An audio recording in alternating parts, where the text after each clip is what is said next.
D জেনিরোর বিখ্যাত Copacabana beach এক রাতেই রূপ নিল রিওর ইতিহাসে সবচেয়ে বড় কনসার্ট মঞ্চে। পূর্ণিমার আলো আর সমুদ্রের ঢেউয়ের মাঝে প্রায় ২০ লাখ মানুষের সামনে ঝলমলে এক পারফরমেন্স উপহার দিলেন কলম্বিয়ার ল্যাটিন পপ তারকা শাকিরা।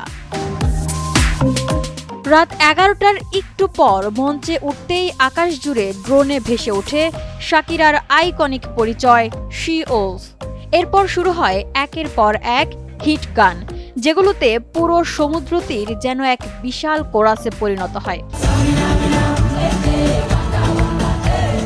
শাকিরা ব্রাজিলের জাতীয় রঙের পোশাকে মঞ্চে এসে পর্তুগিজ ভাষায় বলেন, এখানে লাখ লাখ মানুষ একসাথে গান গাইছে, এটা সত্যিই ম্যাজিক।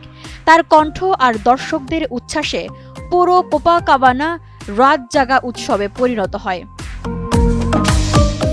শোতে ছিল চমকপ্রদ 10টি কস্টিউম পরিবর্তন এবং ব্রাজিলিয়ান তারকা আনিতা এর সঙ্গে ফাঙ্ক পারফরমেন্স।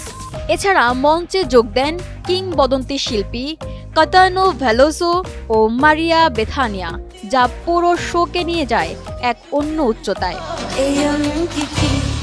বিশাল এই আয়োজনটি অনুষ্ঠিত হয় ঐতিহাসিক কোপাকাবানা প্যালেস হোটেলের সামনে তৈরি ১৩৪৫ বর্গমিটার একটি মঞ্চে। নিরাপত্তায় ছিল হাজারো পুলিশ, ড্রোন ও কঠোর নিয়ন্ত্রণ ব্যবস্থা। রিও কর্তৃপক্ষ জানায়, এই কনসার্ট থেকে শহরের অর্থনীতিতে প্রায় $১৬০ মিলিয়ন প্রভাব পড়েছে, আর পর্যটনে দেখা গেছে বড় ধরনের উত্থান। পূর্ণিমার রাতে সমুদ্র তীর, সঙ্গীত আর মানুষের ঢেউ সব মিলিয়ে এই শো হয়ে উঠল রিওর ইতিহাসে এক অবিস্মরণীয় মুহূর্ত।